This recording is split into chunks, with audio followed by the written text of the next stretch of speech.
The year is 1943. Imagine the deep, rhythmic clatter of a train slicing through the American Midwest, its sound swallowed by the vast, dark plains. Inside, a young German soldier, barely out of his teens, sits huddled. He's filthy, the dust of Tunisia still ground into his uniform, the shock of capture still ringing in his ears. Every mile deeper into this enemy land tightens the knot of fear in his stomach. He's been raised on tales of American brutality, a decadent nation that will show no mercy. The train groans to a halt. The car doors slide open with a jarring screech and he braces himself. For a curse. For the butt of a rifle. But what comes isn't violence. An American military policeman, a man whose face is etched with his own weariness, steps forward. He looks at the prisoner, really looks at him. Then he does something unimaginable. He takes the sandwich he was about to eat, tears it cleanly in half, and presses one part into the prisoner's trembling hands. Another soldier follows, offering a steaming cup of coffee that warms his chilled fingers. In that moment, the entire war, with its grand strategies and brutal front lines, is appended by a simple, quiet act of warmth. There's no malice, only shared bread and hot coffee in the middle of a cold night. The young German is stunned. Everything he was taught, everything he was prepared for, dissolves in the face of this small, human gesture. This single moment was just the beginning of one of the most remarkable and untold stories of World War II. From 1942 to 1945, nearly 425,000 Axis prisoners of war Germans, Italians, and Japanese were transported across the ocean to be held in over 500 camps scattered across the United States.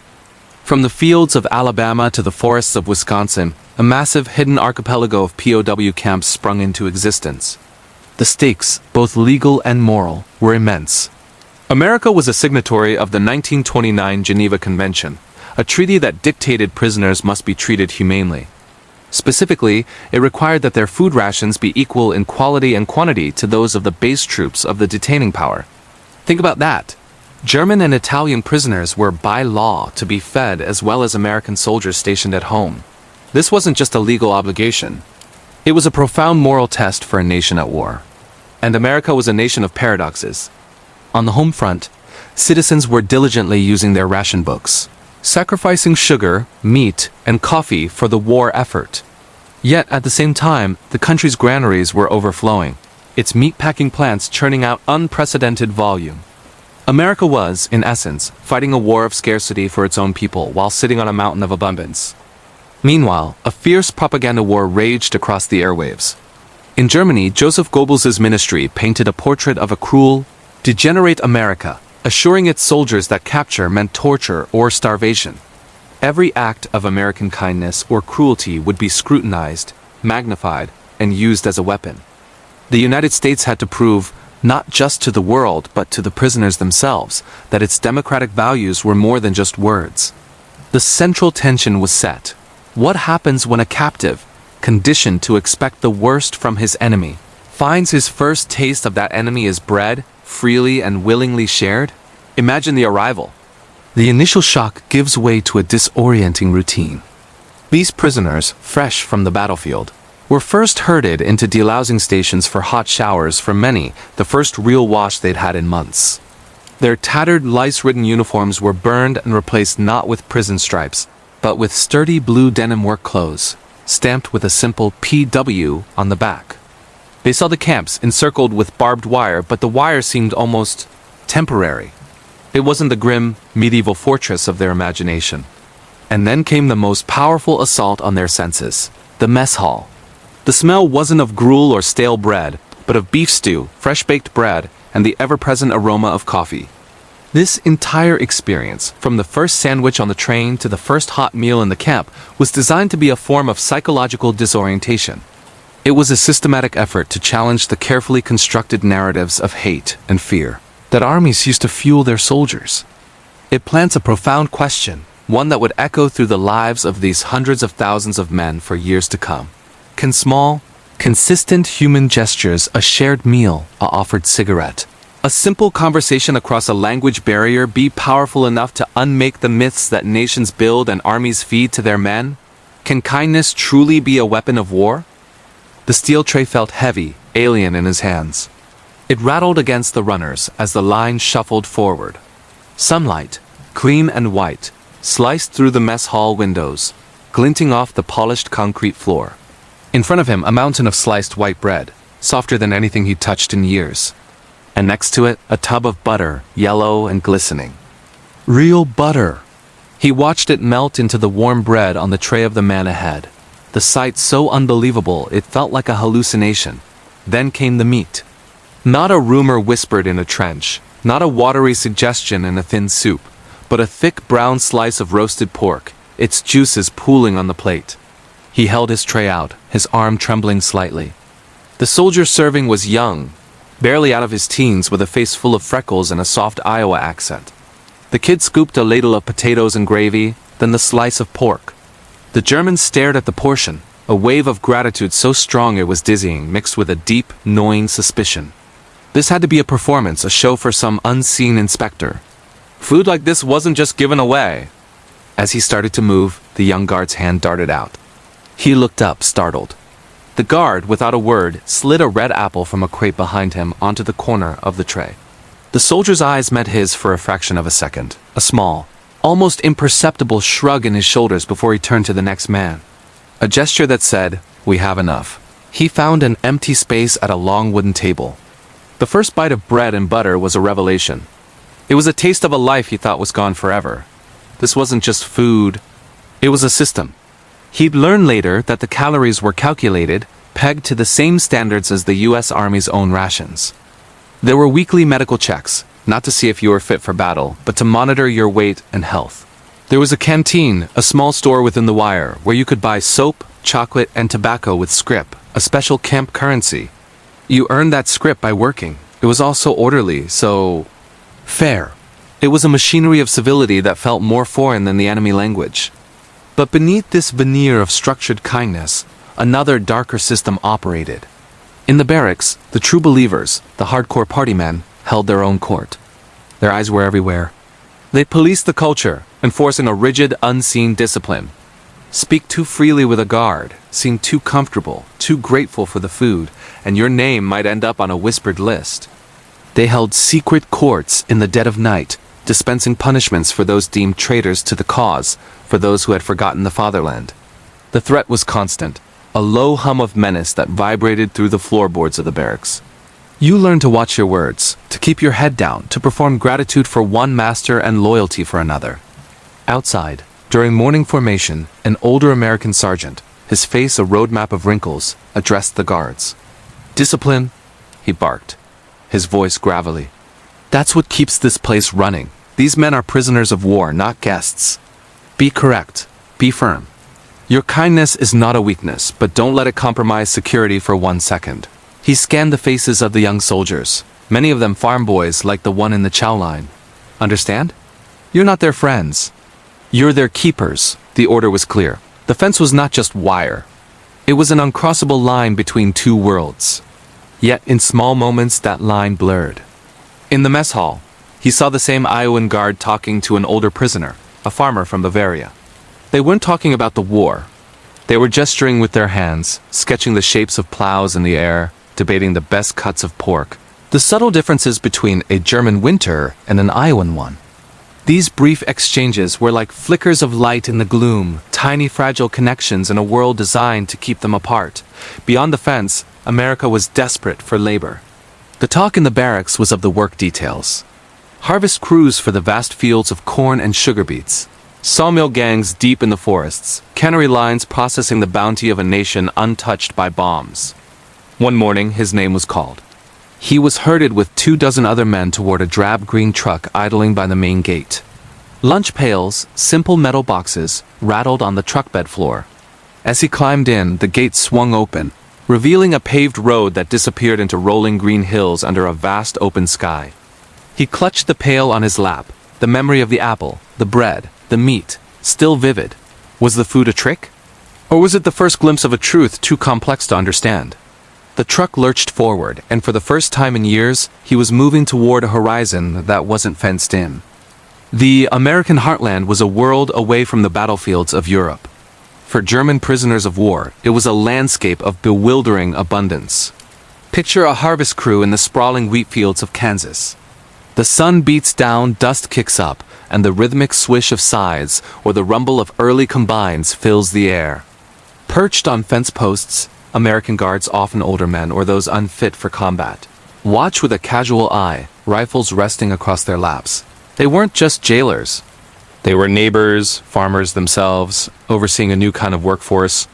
A local farmer, pointing to endless rows of gold, might explain the process, less a command than a shared task. The line between captor and captive blurred further at lunchtime. A farm wife emerges from a clapboard house, her apron dusted with flour. She hands out thick sandwiches, maybe roast beef or ham, wrapped in wax paper. She slips ripe peaches into brown paper bags, her expression not one of animosity, but of simple maternal pragmatism. Work hard. Eat well, she says, a motto that transcended language. For the prisoners, this was a culture shock. They tasted corn syrup for the first time, a sweetness almost alien to their palates. They discovered peanut butter, spreading the sticky paste on crackers, and drank endless cups of hot, strong coffee, a luxury unimaginable back home.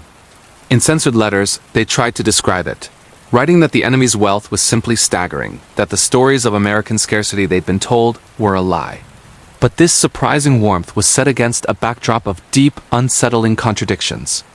In many southern towns, the strange hierarchies of American life were on full display. Imagine a dusty street in Mississippi.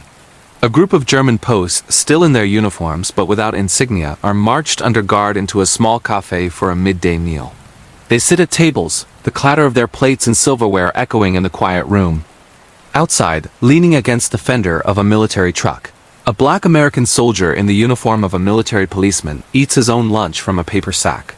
He is not allowed inside the very establishment that serves the men he is assigned to guard. This was not a rare occurrence. It was a bitter irony recorded in newspapers and furious letters from Black U.S. Inside, a young German prisoner might look out the window watching the MP, his mind reeling. The shame and confusion would be palpable. The ideals of liberty he'd heard about collided violently with the customs he was witnessing. Everything he was taught about his own country, supposed moral superiority, began to crumble in the face of this stark American reality. The relative peace of camp life was also fragile, easily shattered. These weren't holiday camps. Tensions simmered beneath the surface. One evening, the muffled sounds of a struggle might spill from a barracks. An anti-Nazi prisoner, perhaps one who had voiced dissent too loudly, being brutally disciplined by staunch ideologues among his own countrymen. The American guards would intervene, but the message was sent. The war of ideas continued even within the wire fences. Other times, the reality of mortality would pierce the routine. A quiet procession to the camp cemetery, a simple wooden cross marking the grave of a prisoner who succumbed to illness or an accident. There was no grand ceremony, just the quiet finality of a life ending thousands of miles from home. And then there were the reminders that they were, after all, prisoners. A guard, perhaps one who'd been friendly the day before, would approach a group of POWs chatting with a local worker. His tone would be clipped, official. Fraternization rules are tightening up, he'd warn. There was an escape from a camp in Oklahoma. No more casual talk. The invisible walls between them would instantly rise again. Yet, the small acts of humanity were hard to extinguish entirely. The habit of refilling a prisoner's coffee cup became automatic for the farmer's wife. A spare slice of apple pie, left on a fence post at the end of the day, was a silent gesture, understood without words. For the German prisoner, these moments were transformative. His inner monologue, once dominated by fear and the propaganda he'd been fed, began to shift. Fear gave way to curiosity.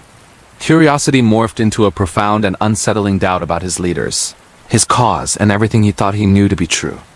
The vast, complicated, and contradictory landscape of America was not just holding his body captive. It was beginning to liberate his mind. As the winter of 1944 deepened, a hush fell over the camp, a quiet broken only by the crunch of boots on snow.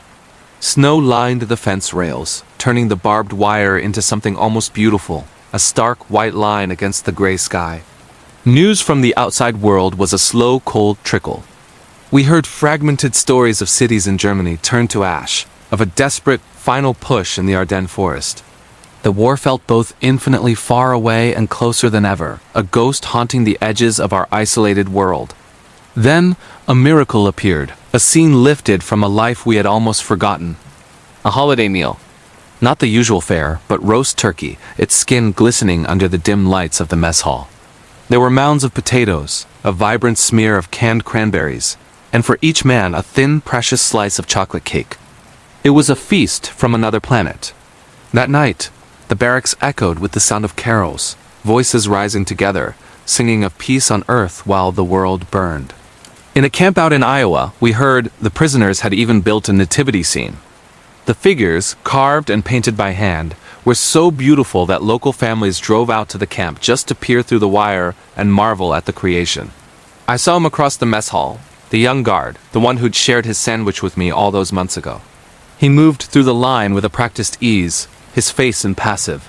But as he passed my table, his hand darted out. He didn't say a word, just quietly placed something on my tray. An orange. A perfect, brilliant sphere of orange. I stared at it, unable to process the sight. Later, back in the barracks, I held it in my hands. I ran my thumb over the dimpled peel, lifted it to my face, and breathed in.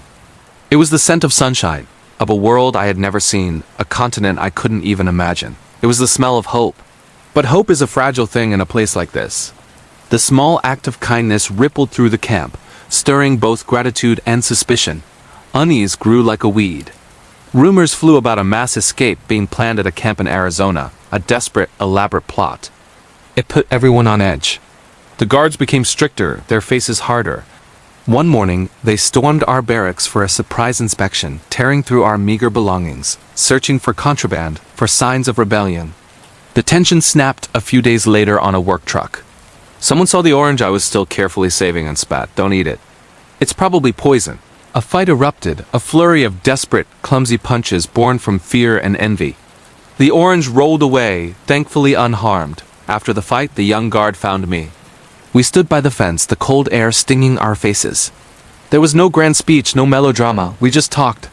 He spoke of his family's farm, how the corn grew so high you could get lost in it. I told him about my mother, how she could make a meal out of almost nothing, how I worried if she was hungry now. We didn't talk about the war or about winning and losing. We talked about farms and mothers and the gnawing hunger that was consuming Europe. It was a spare, honest conversation between two men who should have been enemies, but for a moment, we're just two men. That night, I tried to write a letter home, a letter I knew I could never send. I wanted to explain the confusion in my heart, this crisis of belief. I wanted to tell my family that the enemy's strength wasn't just in their endless river of machines or their mountains of money.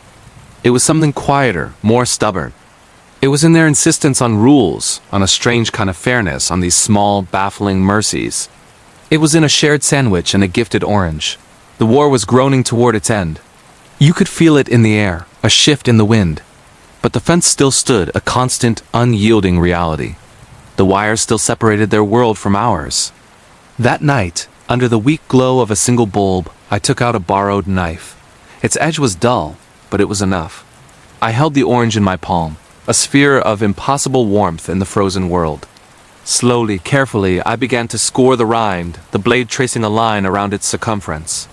Each small cut felt like a prayer. The war in Europe was over. For nearly 400,000 German prisoners of war on American soil, the news was a tidal wave of relief and uncertainty.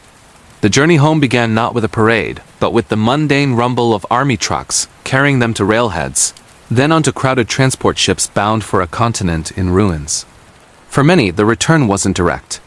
Thousands were diverted to labor battalions in Britain and France, their captivity extended to help rebuild the very nations they had fought against. It would be months, sometimes years, before they saw their homeland again. But something profound had happened in those American camps. A quiet revolution that unfolded one meal, one conversation at a time. As they journeyed home, their diaries and letters. And later, their post-war interviews were filled with a sense of astonishment. They wrote about the guards who, after the surrender, began sharing their own rations. They marveled that meals, however simple, consistently arrived on time. They recalled arguments between prisoners being settled by established rules and regulations, not by fists and fury. It was a world of order and basic human dignity that stood in stark contrast to the brutal ideologies they had been raised on and the horrors they had witnessed on the battlefield. This experience planted a complex and powerful seed. The prisoners carried back a paradox. stories of a generous rule-abiding America that fed its enemies, yet was also a nation where its own black soldiers were denied a seat at a lunch counter or forced to ride in separate train cars. They saw kindness and hypocrisy side by side. This first-hand view of America's own struggles with its ideals taught them a lasting lesson. No nation, no regime, could lay an absolute claim to moral purity. It was a potent antidote to the propaganda of absolute right and wrong they had been fed their entire lives. This wasn't accidental goodwill, it was policy. The United States, under the oversight of the Provost Marshal General's office, was a signatory to the Geneva Convention. There was an institutional vision to treat prisoners humanely. As the war neared its end, this vision expanded into re-education programs. Camps were filled with books, American newspapers, and opportunities for debate at school for democracy, as it was sometimes called. It was an effort to show, not just tell, that a different world was possible. Of course, we can't ignore the shadows. There were dark moments. Fanatical Nazis within some camps murdered fellow prisoners they deemed traitors. There were instances of brutality by American guards and escape attempts that sent ripples of fear through nearby towns. Acknowledging these truths doesn't diminish the story. It makes the ultimate outcome all the more remarkable. The kindness wasn't perfect, but it was persistent. And so we arrive at the human climax, a scene replayed thousands of times. A German soldier steps off a ship onto a gray, war-torn European dock. In his pocket is a small, dented canteen cup, a parting gift from an American guard. The war is over, but that small object is a tangible reminder of an unexpected connection. Years later, that former prisoner might write a letter to the guard's family in Ohio. Another might save for years to emigrate to the American West, the land he once saw only through barbed wire. Or perhaps, most powerfully, he simply sits with his own children and teaches them that when he was a prisoner, his enemy gave him bread. In the end, the grand slogans of war faded. What remained, what truly echoed across the decades, was the quiet power of these small, human acts. A piece of bread, an orange, a shared cigarette passed across a wire fence. These were the simple levers that began to shift the post-war world, proving that ordinary decency, even in the midst of global conflict, could be the most revolutionary force of all. If you believe in the power of these untold stories, in the moments where humanity shines through the darkness of history, please subscribe to our channel for more. Thank you for watching.